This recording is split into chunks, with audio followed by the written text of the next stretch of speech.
from Sisters Inside, Nico Broccoli and Sasha Josti. Hope I got that right.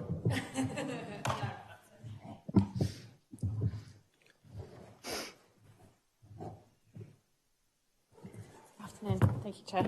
Good afternoon. I don't know if you heard my introduction previously, but if you're going to quote anyone today who may or may not have used unparliamentary language, the committee would ask you not to do that.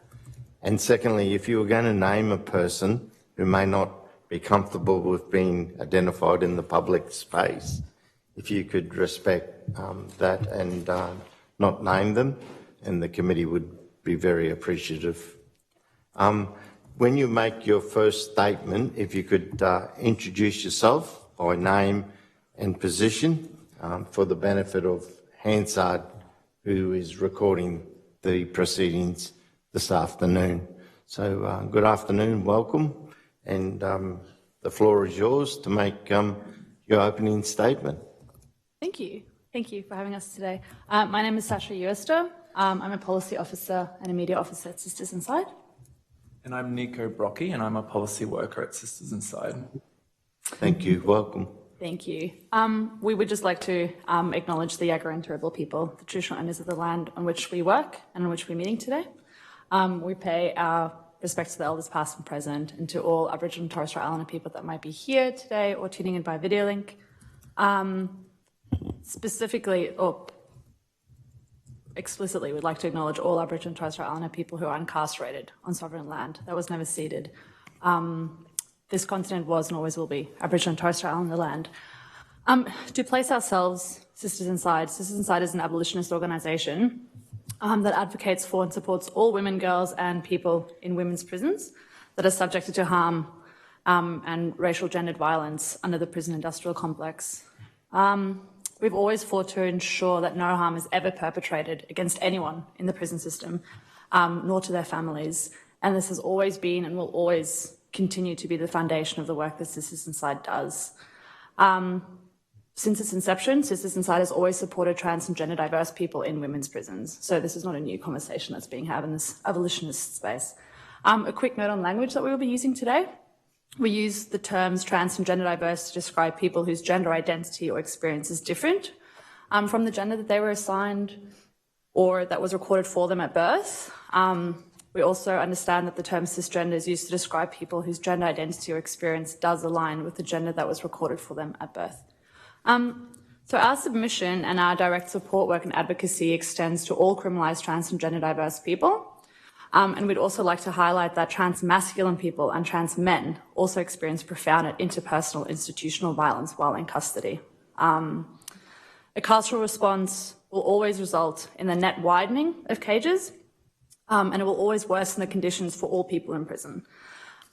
This extends to all trans and gender diverse people, which is a community that's always been marginalised and incarcerated since the advent of the prison system. Again, this is not new to see trans folks in prison. We are putting light to a group of people in prison who have always been brutalised, just as everyone in prison who has been and continues to be brutalised while in prison. We are very cautious of how some of the discourse around this bill has only focused really on interpersonal violence, and it is distracting from the broader conversation and issues around racial gendered harm under the patriarchal system. Specifically, we are concerned about the racial gendered violence that is perpetrated by the prison industrial system itself that sees all people incarcerated be subject to harm. So like I've said before, this is not a new conversation, but we do have a question. What we wonder is, in the opposition to the bill and some of the concerns about interpersonal harm that we've heard from some of the submissions, where have the advocates for all of the women and girls who have been assaulted and sexually assaulted in prison, where have those advocates been? Where's the resistance against the colonial patriarchal system and the outcry about gendered violence perpetrated by the system and those employed to uphold it? So Sisters Inside, we have an abolitionist practice which advocates for transformative justice and about building new modes and safety of security. And we are not here to advocate for building new cages or to reform systems that are violent. So I would like to present some statistics. The following are some statistics which underpin and inform our advocacy. We can make these resources available to the committee for reference. So the first one is that Aboriginal and Torres Strait Islander people are subject to mass incarceration, making up more than 1/3 of all of the prison population. The consideration of the impact of the bill on criminalised people must acknowledge that Aboriginal and Torres Strait Islander trans and gender diverse people will be most affected. It is also important to note that racism, coupled with transphobia, further compounds trans peoples of colour's experiences of discrimination and racial gendered violence.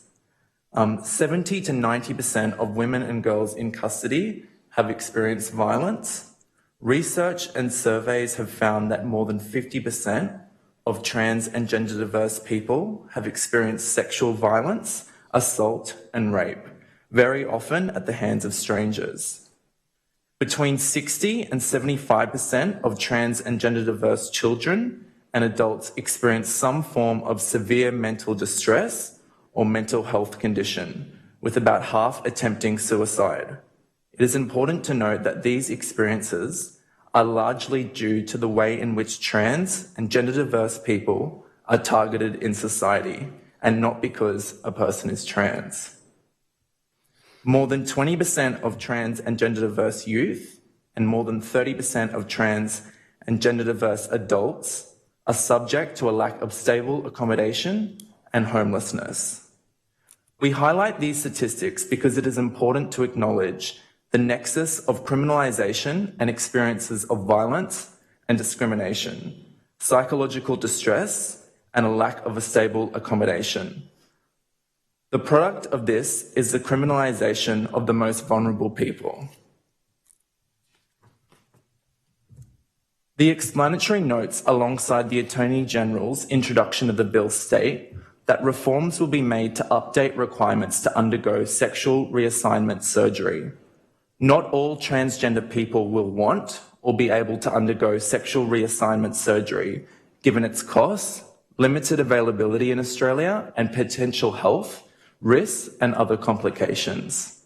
Limiting the scope of the bill to talk about the anatomical characteristics of a person takes away from the racial, gendered harm and violence that all bodies are subject to while in prison. We urge the committee to consider ways in which provisions may be made that do not fall back upon anatomical characteristics, but that privilege the lived gendered expression of a person. We'd also like to talk about the restricted persons section of the bill. The prison industrial complex facilitates physical abuse and rape of all women, girls, and gender diverse people in prison. This includes incidences of corrective service officers watching and making jokes while these people are assaulted. Specific to the approval process for restricted persons, as defined under the bill, we urge the rollout of the bill to specify a standard timeframe in which the Chief Executive of Corrective Services must respond to the application. We also urge there be specific and clear grounds on which an application might be refused, and these, as well as pathways by which to appeal the decision, be communicated to the applicant. So we'd just like to finish by obviously thanking the committee for extending the invitation to participate in the conversation today. And thank you for being here. Laura? Thank you. Thanks, Chair. Thanks very much for your oral submission and your written submission. Forgive me, but I'm just trying to work out where you stand in relation to the part of the bill that proposes to alter the record of sex marker. So I've read your submission on from page 3 down to page 4, and just correct me if I'm wrong, on my reading of your submission, you'd prefer the Tasmanian Law Reform Institute model whereby gender is what's recorded on the birth certificate as opposed to changing the sex. Is that what you're saying, or what model would you prefer? What model are you saying you would propose? Sorry, my understanding is that the bill does highlight an opt-in option where there doesn't, a family around a gender and a trans or gender diverse person can not have the gender recorded on the birth certificate and then choose to opt into that certificate. So it's sex on the birth. In Queensland, it says sex, not gender. So in relation to, I'm just trying to understand what your submission is in relation to the section of the bill that proposes to alter the sex marker on the birth certificate. Look, would be arguing as gender that there needs to be a privileging of someone's lived expression.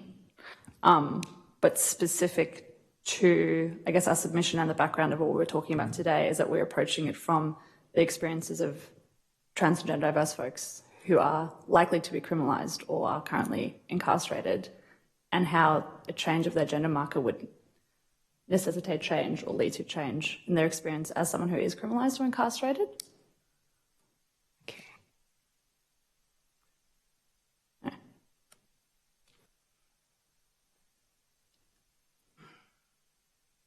So in relation to the birth certificate, the bill proposes a change.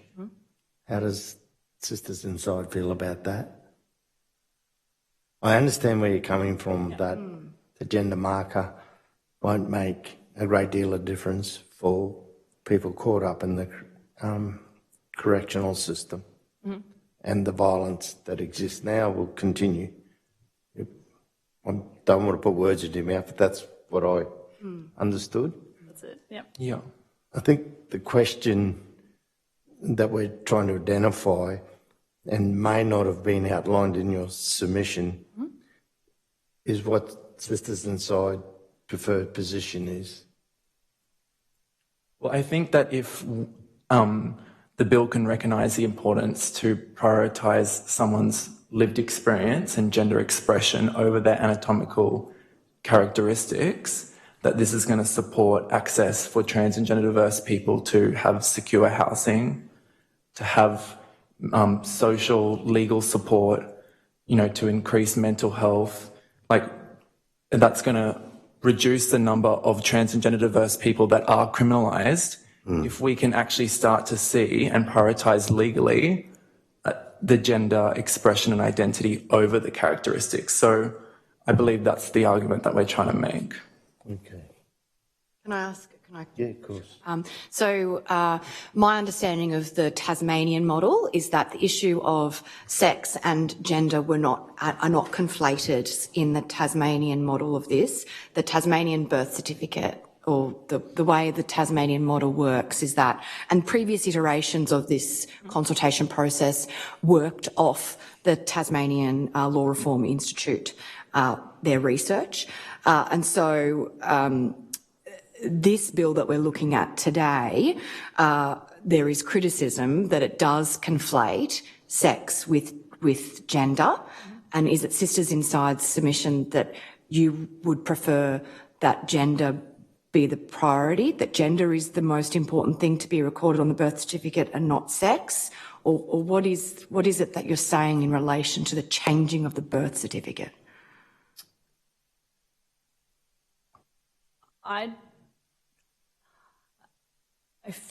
not sure if I'm explaining this correctly, but I think, well, I know that our position is the fact that, like, a person's lived experience, whether that is defined as a gender, that can be chosen or that can be changed once registered on a birth certificate, that is what we want to privilege. So whether it says sex or gender, you don't care? I don't feel like I could comment on Sisters Inside position on that. Yeah. Because our concern doesn't lie with the sex or the gender, it's the lived expression and whether that is understood as gender, which... And I think what's more important is that if the intent of this bill is to strengthen the legal recognition of trans and gender diverse people, if that recognition is based off someone's, preferred gender and gender expression over their characteristics, it's Sisters Inside's position that less of our community will end up criminalised, if that's the case. But if they continue to preference the anatomical characteristics and deny access to social and community support or to housing or to any of these services, well, then more of our community will continue to be criminalised. Yeah. All right. Sandy? Thank you, Chair, and good afternoon to you both. I'm loath to continue to ask a similar question, but I just need that bit of clarity around Sisters Inside for who they represent. It is not the importance of the need to change, per se, the sex on the birth certificate. It's about acknowledgement of gender and the lived experience now that's going to impact those that you represent.